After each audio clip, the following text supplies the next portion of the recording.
feet tall, like a baller dog. I'm talking stronger living, I'm talking stronger soul. We taking our position and never letting go.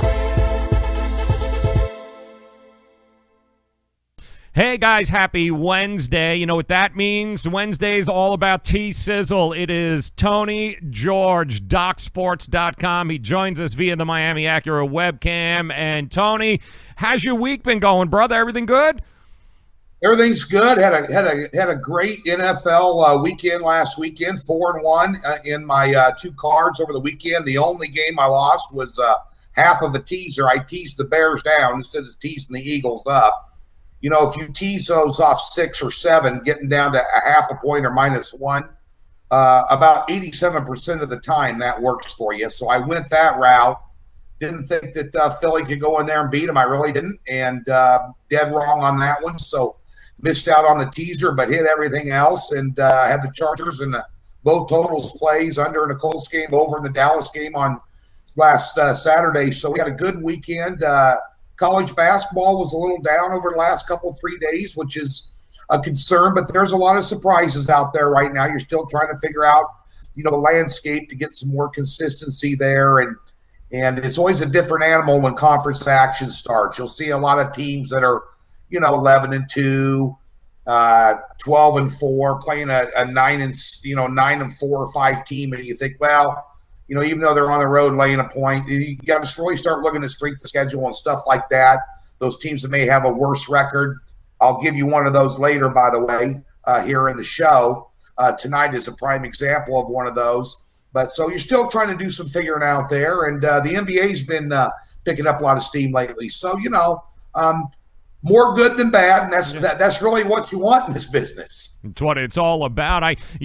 Part of becoming a more profitable sports investor and doing this, Tony, is looking at some stuff and not only understanding why you were right, but sometimes understanding why you were wrong. And I know when we talked on the show about the national championship game, we've been talking for weeks. You, me, everybody was convinced Alabama was that much better than just about everyone else, including Clemson. But as you watch the game, Tony, now a couple of days later, is there something that you look back on with that game and say, I didn't spend enough time considering this, or is there something that stood out to you? Well, you know, the only thing that stood out to me was I took Alabama, got them at 5, bet them at the halftime line too, and I was dead wrong on it. But, you know, had a great postseason in college football, and I felt good. We put out the over for free when it dropped down to 57. So everybody that got on the YouTube channel that was my play for that game. So, and I put some money on it myself. But at the end of the day, it just was an atypical Alabama performance. You know, they couldn't get people out with that defense of theirs on 3rd down. They could not get Clemson out. They could not get off the field on 3rd down. They got down close and they couldn't convert plays, you know, and into points. And I just think there was a lot of, and I thought maybe Nick Saban got out coached. I mean, they really did. I mean, Clemson came out in the second half doing more of the same, and they didn't make any adjustments to stop more of the same. They just kept doing it. And they also gave up, you know, when you keep them on the field and you got Clemson eating up, you know, almost 10 minutes of clock in the 4th quarter, just rendered them useless. You know, you look at the stats in that game, Joe, they were almost dead even across the board. You know, yards per play, yards per pass. The quarterbacks both had admirable games. I thought them being able to get to Tao rushing him and giving him a lot of pressures really threw his rhythm off, and that was something that nobody's done to Alabama all year long. And so he had to, you know, make some adjustments. He's a young quarterback. He didn't. He hurried up a lot of passes, a couple of turnovers. So I thought it was the game wasn't, I think, as far off as what the score was. You know, if you look at it statistically, but when it came down to making big plays or converting a big 3rd down, you know, Alabama, who's done it consistently for the past freaking 5 years, could not do it. And quite frankly, Clemson was a better team. They really were. And hell, they're going to be. They bring in a bunch of guys back next year. I mean, they got to plug in some guys on the defensive line, but Clemson's kind of like Alabama is nowadays, and kind of like maybe Miami was back in the 80s, Nebraska was back in the 90s. They just reload. Yep. They just plug another guy in. It's another 4-star recruit coming in. Yep. That's been sitting on the – and everybody else in the country would kill to have on their team. You know, so I'm with you. The thing that I didn't take into consideration was the turnover of coaches in Alabama, and it came down to that. I mean, Dabo Swinney's staff outcoached Nick Saban's staff, and it got away from Nick, and they didn't have the guys there to be able to make the adjustments, and that's always been something Nick Saban's staffs have been able to do, but it just didn't take enough of that into consideration on just how good the guys on Dabo Swinney's staff are, and the turnover on Nick's staff, it showed. I mean, it showed once again. And again, you know, Brent Venables, you know, Oklahoma stopped being really good when he left their staff. And he's the best defensive coordinator in college football. They pay him a lot of money. Otherwise, he would have probably bolted, you know, to be a head coach somewhere. I don't think that's his desire. You're going to hear his name for the next till he takes a head coaching job. And trust me, if he does, it's going to be a very high profile. He's not going to go to, you know, Central Michigan or Tallahassee JUCO. It's going to be Ohio State, USC, you know, one of these big schools, big Power 5 beats, maybe Michigan, you know, if Harbaugh ends up going to the NFL someday, one of those type of schools. But Brent Venables put together a defensive game plan there that was second to none. And quite frankly, the NFL is going to be calling him as well. And you know, having a better staff in place for Dabo Swinney definitely was a big plus in this game. And that may have been something I overlooked a little bit because I've known about Brent Venables forever. I've been a Big 12 guy my whole life. And one of my specialty conferences in pro and college of pro basketball and football. And you know, again, just look at Oklahoma. What they've done since he's exited and went to Clemson. I mean, they have not had a defense. They brought in Mike Stoops, which ran Arizona into the ground, but he went to work for his big brother, you know, and he ended up getting fired mid-season there. And you saw what Oklahoma defense did against Alabama versus what Clemson's defense did. So that is a good point. Yeah, it's definitely something that we just didn't take enough into consideration. He is Tony George, DocSports.com. Going to give you guys an opportunity here to be able to get yourself open an account at Doc Sports. You're going to get $60 for free to try it all out. We're going to give you all those details. But, Tony, I want you to, if you could, we've gotten a lot of questions over the last couple of weeks about unit play, bankroll management, and I thought maybe if you could just take a minute here to kind of explain to the viewers what you mean or what a capper means when we're talking a 3-unit play, 4-unit, I'm up 25 units, I'm up. If you can kind of just go through a little bit of a bankroll management and unit play for the viewers. Yeah, I would be more than happy to, and I'll explain it. I'll explain it with some cliff notes and some layman's terms. You can also get over to my YouTube page. There is we have 3 different categories on our YouTube page there. And I'm not the only handicapper at Doc's that has a YouTube page, but I'm on Doc's main page there. And we have what we call a Betting 101 series, which are tutorials. And one of them is bankroll management, money management. And they're done in a studio, and they kind of explain all this in a little bit more depth. But unit wagering, and it's an interesting dichotomy because I was on my own for 25 years before I came to Doc's, and they have a little different unit rating system than what I'm used to. And I'll kind of put a disclaimer out there on that, and I'll explain what that means in a minute. But a unit wager, 1 unit is your normal wager. A unit's your normal wager. So let's say that I'm a dime player, $1,000 a wager. So a 1-unit play is $1,000. A 3-unit play is $3,000. If you're a $100 player, a 3-unit play is $300. What you want to do 90% of the time in sports betting is you hear a lot about 52.7% win-loss ratio is the magic number of breaking even when you figure in the VIG and everything else. And we're talking about spread betting. Money line betting is totally different. But how is the people are making money winning 54% of the games? It's because they flat bet. That means equal amount of money on every game for the most part. And 90% of the plays, that I put out in any sport are flat bet plays. For instance, tonight I have a triple header in college basketball. It's a flat bet card, which means if you're a $100 player, you're going to bet $100 across the board on all those games. Okay, if you go 2-1, you're winning money. Okay, if you flat bet, if you put a 7-unit play out, a big play on one, and say put $500 on this play and then $100 on the other two, and you go 2-1, but you lose the $500 play, you're out bucks plus vig. So for the most part, we do flat betting. A 1-unit play would be your normal wager. I used to grade my plays from 1 to 4 units, and a 4-unit would be like a game of the year, which I only have like one in each sport every year. You see all these websites, game of the year, super lock of millennium, mortal lock, owner's special, checks in the mail, and I promise not to get you pregnant deal, that sort of thing. You avoid those like the plague, okay? You run from those like a gal with herpes at a strip joint. Don't even let her get on you. So the bottom line is this: flat bet, equal amounts of money. Then when you get up on the house's money, then say we have a game of the month. This is like a 2-unit play. You double your normal wager.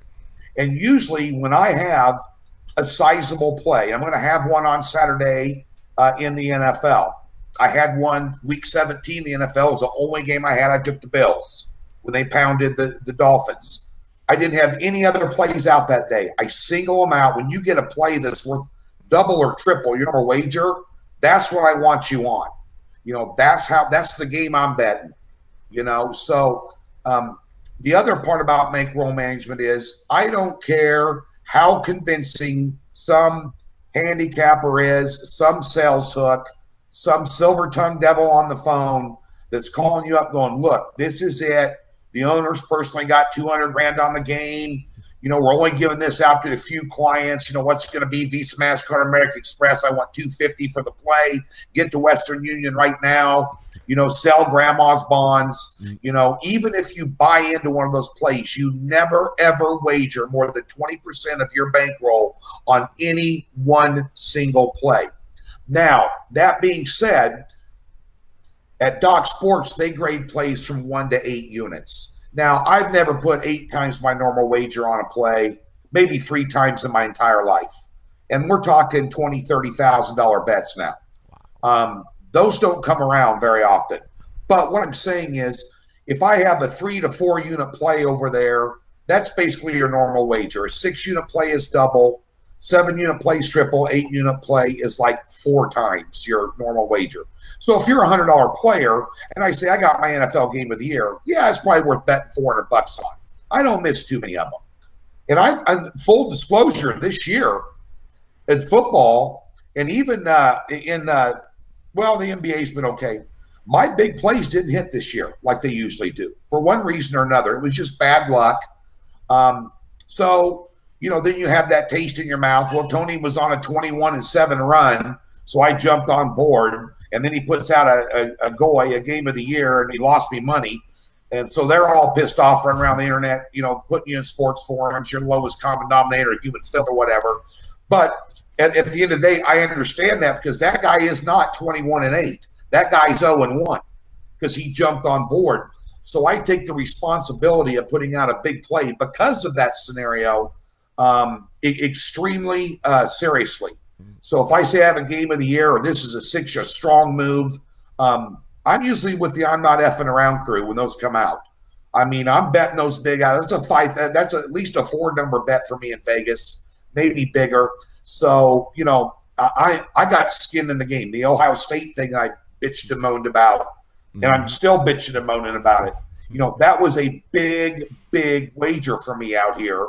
And collectively, maybe a couple $100,000 wagered on it based on my advice. So I take those very personally, when they lose, and it's something that they shouldn't have lost on. But at the end of the day, flat bet your plays, keep your volume low. You start spreading it around, 8 or 9 plays on a Saturday and Sunday in college basketball, you're not going to win.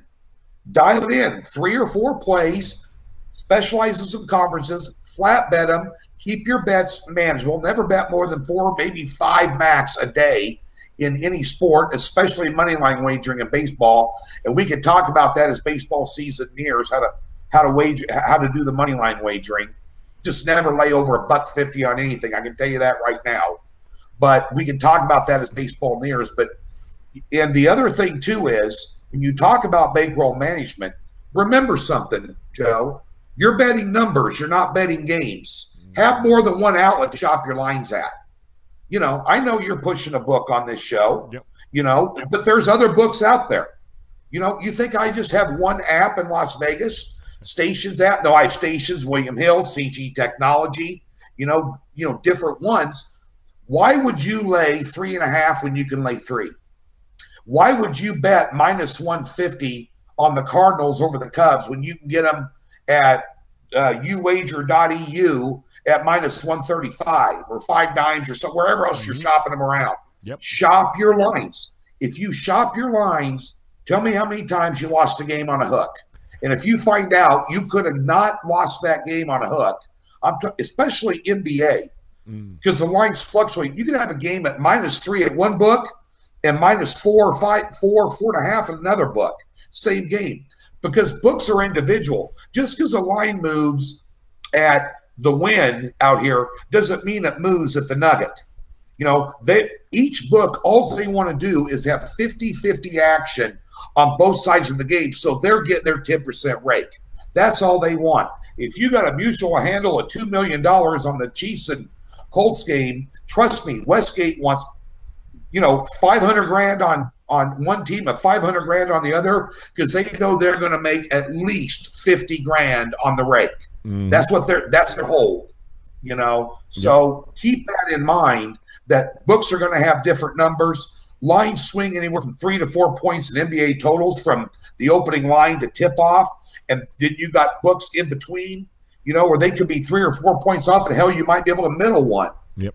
So keep that in mind as well. That's part of your bankroll management, is getting the best line you can, because at the end of the day, you're betting numbers. Amen. Those that learned that the hard way, that ended up having Seattle last week, and they learned that the hard way. That that's just not the way to go. You got to shop, and that's exactly what you got to do. So great stuff by Tony George. DocSports.com. That is where you guys can reach him. They've got a great deal at Doc Sports too. You can join up. They're going to give you $60 for free to try any one of the cappers that are there on the roster. They're all fantastic, including your man here, Tony George. And Tony, before we get to tonight, because I know you've got a game that you kind of circled here and you like and you want to share, I want to talk a little bit about the NFL games coming up this weekend. And one of the things that always worries me when you get to this time of year in the NFL is the recency bias with Joe Public. And when you have teams like the Cowboys in there, and you've got teams like, the Patriots and Tom Brady who never lose. And, there are some pitfalls in these games because of that I think, if you can talk about a little bit, that, yes, because you saw the Cowboys win doesn't mean that the Rams aren't still a quality football team. Right. Well, last weekend, the book's cleaned up out here. Everybody likes to bet the favorites and the over, and all 4 underdogs covered. You had 3 unders and 1 over. At the end of the day, this weekend, you've got a lot of sexy teams out there that the public's going to love. Kansas City, sexy. I will tell you, 5.5 is a shitty number in the NFL. Anybody want to get in that front of that freight train that's the Colts right now, the way they're playing?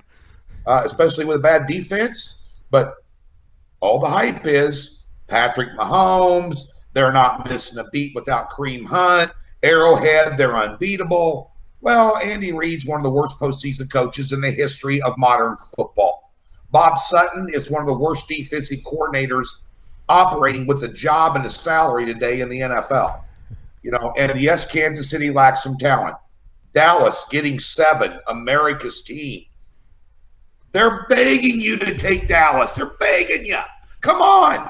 Give me some of that cowboy money. They're out here standing. They'll form a separate line like you're walking through a roller coaster line at Disney World. You got to go back and forth in the maze to get money down on Dallas. They're just going, come on. Keep bringing it in. Chargers, New England, same thing. New England, Brady 7-0 against Rivers. Rivers can't get over the hump. If you haven't seen some chinks in the armor this year with New England, then you're not watching the same games I'm watching. You know, number one is you don't have one single downfield threat. You know, Phillip Rivers has got a hell of a secondary and a hell of a defense behind him, and they made Baltimore's offense. Baltimore was running all over everybody. The last 6 games, they shut them down and made them look like a JUCO team last week on the road. Now, I know it's back-to-back. I know it's going to be cold. Bear in mind, you're over the fall number of 3, and the Chargers haven't lost on the road all year. Then you get to Philadelphia and New Orleans. Odds-on favorite, best team in football, and I do agree with this statement, Joe. The New Orleans Saints are the best team in the NFL right now. Right now. Right here, right now, best team, best quarterback. I don't want to hear Tom Brady. Best quarterback based on what he's surrounded with, in the dome, at home, you know, first ballot Hall of Famer. Yep. You got New Orleans as a sexy pick, but now we got the Nick Foles, Mr. Wentz, sit down on the bench, hold my beer. I'm going to do this shit again. That's what's going to happen, and that's what's happening with Philly. The chances of them going in and beating the Bears last week I thought were slim and none. I think the chances of them going in and beating the Saints are probably slimmer than none this week. However, you're looking at 8 points. And let me ask you a question. And you watch a lot of football, Joe. What has the New Orleans Saints done on offense the past 5 weeks that makes you think that they're up to speed of where they were midseason? Because they're not. Correct. They have not been the same team the first half of the season compared to the second half. Not even close. Okay. And you're absolutely right, Joe. And if you take a look at these scores, they had 14 against Carolina. They didn't play anybody. That doesn't count. They got in a shootout with Pittsburgh, who didn't play a lot of defense at the end of the season. They scored 31 in that game. They scored 12 against Carolina on a Monday night or Sunday night, one of the night games. And they put up 28 against a very bad Tampa Bay defense, and they put 10 up against Dallas. And they've looked inconsistent doing that all the time. Now you want to lay 8 with them against a team? I will tell you one thing right now. There's 2 teams that have momentum headed into this weekend, and it's not in the playoffs, and that's Indy and Philly. They're both coming in here with a lot of momentum and a lot of confidence and a chip on their shoulder, and you better watch out. I mean, this weekend, you might the best advice I can give people is take a look at halftime lines. Reduce some of these numbers. Use teasers. We've had 11 playoff games dating back through last year in a row where every single underdog is covered, and that's never happened. Wow. I'm telling you. And it's one of these things you might want to play some totals. Look at the weather in the Kansas City Indy game this weekend. I'm from Kansas City. My wife still watches everything to do with Kansas City on the weather. We've only been out here 6 months. She's homesick. She comes in and tells me this morning, we got freezing rain and snow setting in Friday night, and through Saturday in Kansas City. Now you got a dome team, that wants to run with a wet field. Now they'll cover the field up, obviously, but so you have some different scenarios there with the weather in Kansas City. The over and under in the first half of that Kansas City Colts game is 28. You might want to sniff the under on that. Kansas City's going to struggle against that defense, and I think the Colts will struggle a little bit in the weather being outside. They were in a dome last week, So, there's some different ways and angles you can look at these games this weekend instead of just having to do a coin flip on a straight-up bet. But I'll guarantee you, I wouldn't be surprised if at least 3 of these underdogs covered this weekend. Wow. Well, we just it would keep going with the trend, that's for sure. He is Tony George, DocSports.com. That is where you guys can reach him, and all sorts of great opportunities for you guys to give Doc Sports a chance. $60 yours in your account by opening up. We'll give you all the details there here in the comment section of the vid. But let's talk about tonight, Tom, because your NBA, your college, it's been fantastic. You are somebody that has been following these sports even throughout football. Your record speaks for itself. So what is it you like tonight? What's on the card tonight that you like? Well, I'll tell you what, I got a game here, and I'll put this up on YouTube later. Maybe I'll do a free play video day. I did my NFL opening line report last night, and I usually let that play for 24 hours. I break down the games on that YouTube channel. But one game here tonight, I looked this morning, 69% of the money in the George Mason and Davison games is on Davison. And again, we talked about this opening up the show. You've got, I think, don't quote me here, you got a 9-17 playing a 10-14 or something, 9-16 playing a 10-14. Davison being 10-4, and Davison, quote unquote, having that name recognition, and George Mason doesn't here. But you take a look at George Mason in this game, they are catching 1 point at home. This is a team I watched play Kansas State about 2 weeks ago, took them to 1 point in the Little Apple down in Manhattan. Kansas State, by the way, is a pretty damn good basketball team. Mm-hmm. They were ranked until recently they're in the top 40 in the power ratings in the country right now. They lost to them by 1 point. I think it was 58-59 game, and they had them by the balls and let them get away. But they could have easily beat them. They played some very good basketball teams, very close this year, 10 points or less on the road, on neutral sites. They've allowed 57 points per game their last 5. They're allowing 66 points per game at home. Conversely, Davison has allowed 78 points per game on the road and 73 points per game their last 5. And if you take a look at the shooting percentages in the last 5 games, this is important why I keep mentioning the last 5. I'll tell you that in a second. George Mason's got better numbers. And if you took a look last night at these conference games, every home team in the Mo Valley won. Every home team in the Big 12 run beating ranked opponents. I drank the Kool-Aid on Texas last night. I drank the Kool-Aid on Iowa State last night. Both 2 or 3 point games, but a loss is a loss. I won on Valpo in the Mo Valley because I took them at home. So I had a 1-2 night last night. I'm not happy about it. But, like you said, I learned from that.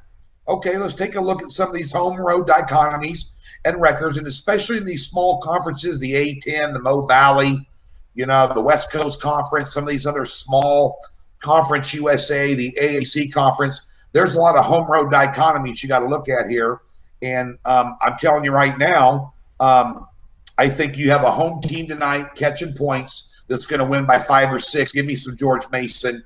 Give me the point against Davison. I think they get it done against them. I think defense wins out. And also, George Mason's won their last 2 games by a sizable number without their best guard, Grayer, and Grayer's back tonight. Ooh. He's suiting up tonight for this game and starting. So you got a little bit of a kind of an emotional boost at home with one of your studs coming back in. Guy putting up about 12 points a game and good floor general and good ball handler. So I think there's a lot of positives there. And anytime you get a home underdog with those numbers like that, especially with the better defense in the game, you got to take a look. We'll take George Mason tonight for your guys out there in video land checking it out. There you go. See, that's what it's all about. Tony George, DocSports.com. See, right there, what he just broke down for you is exactly why you need to put guys like Tony in your corner. They are the ones doing the work consistently, 40, 50, 60 hours a week. They're putting in the time. They know the angles. They know the players. They know what's going on. So use their knowledge for your benefit. Make it a profitable 2019. Head over to DocSports.com. Get yourself a free account. Get the $60 in. And, Tony, you got a few plays tonight, right, available? Yeah, I got a triple header tonight, college basketball flat bet special. Just be your normal wager across the board. I got a strong opinion, but I kept the flat bet card in the Florida-Arkansas game on that card. And then I got a couple of late games out west. Kind of what I call hidden gems, small conference, under the radar. One of those where I think the line's off about 6 or 7 points. But instead of pulling the trigger on anything, I'm not going to come back off a 1-2 night and say, hey, I got a top play today. No, I'm going to make up some money for those clients because when you sign up that free $60 deal at Docs, and I think daily packages are like $30 over there for whatever sport you want, NBA or basketball or football, what have you. At the end of the day, those come with a pure profit guarantee. If you lose units, you're coming back the next day and you're playing on the house. And so that being said, I lost some guy. We were down about a little over three units last night. So tonight we got to make it back up. So I just kept it a flat bet card, bankroll management, being prudent, and we'll get it back tonight there in college hoops and in the NBA. I've been playing a lot of first half lines in the NBA recently, Joe. Something I started doing last year, and to narrow the gap, and there's all kinds of websites you could go to, guys. One of a great one I'm just going to tell you guys about. Go to teamrankings.com, and then and when you go there, they have a thing called NBA rankings of first half scoring teams. And last night we had the Clippers playing Charlotte, and the line in the game was like 6.5, but the halftime line was 3. Well, it happens to be that the LA Clippers are the #1 scoring team in the first half of the NBA, and Charlotte's like 20, and you're catching them on the third game of a road trip, and the Clippers have been hotter than hell on offense lately, especially at home. They're just giant killers in there. So, we were able to lower that number down, it didn't make a difference at the end of the day. They blew them out, but you never know. Teams get a big lead when they're laying a big number in the NBA. In the last 6 minutes, it looks like they don't give a rat's ass, and they win by 5 when you laid 7, and they had a 13-point lead to start the game, start the quarter. Yep. So you kind of minimize some of your risk, by doing that if you think you have a strong side in those games. So we've been doing a lot of those, but we got a great scenario tonight for you in one game in the NBA. So be sure to get over to Docs and check it out. Like you said, if you're new, you can put the links up in your comment section. There's a link you go to. It takes you right to a page there, and you just sign up and you got free $60 parked in your account. You can utilize that any way you want. Those plays come with a guarantee. So, check it out. Got to get there, guys. Utilize Tony George. Utilize the roster, DocSports.com. These guys are doing the work. So utilize that information. It's all about eliminating variance. It's all about putting yourself in a position to be more profitable. You do that by having guys like Tony in your corner. DocSports.com. He is Tony George. Make sure you're tailing him at TGeorgeSports on Twitter. He joins us Wednesdays on the show. Tony, appreciate your time as always, my friend. We look forward to talking to you again next Wednesday. Good luck tonight. Good luck this weekend, brother. We'll talk to you again. Okay, buddy, and go George Mason, and everybody enjoy your NFL playoff weekend. Got a good card coming your way, so be sure to check it out. I'll be out on Thursday, Joe. Amen. Tony George, DocSports.com. Go, feeling 10 feet tall, like a baller dog.